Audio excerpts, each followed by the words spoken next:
चला आपण आलोय आता चंद्रकुंड सूर्यकुंड इथे त्याची वाचण्यासाठी छान प्रकारे झाडं लावलेली तिथे आणि एक नंबर काम केलेले बॉसर नितीन भाऊ. बाबा बाबा बाबा. आपण आलो तेव्हा याचं बांधकाम हे चालूच होतं ना. एकदम जाण्यासाठी छान वाटलं तिथे आणि फेरी मारण्यासाठी मोठा राऊंड केलेला आहे जेणेकरून कितीही पर्यटक जरी आले किंवा यात्रेनिमित्त दर्शनासाठी आले दर्शन घेता येईल आणि इथं जागाही पुरेल.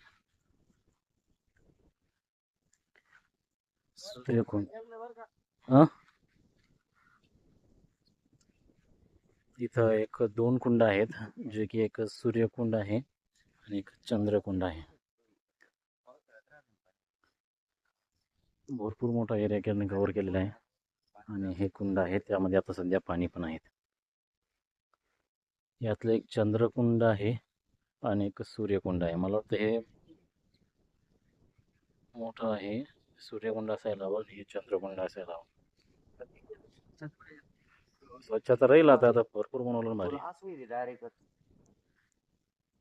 विहीर होती ना सरी, विहिरी सारखं प्रकार होते. कोणता होता विहीर?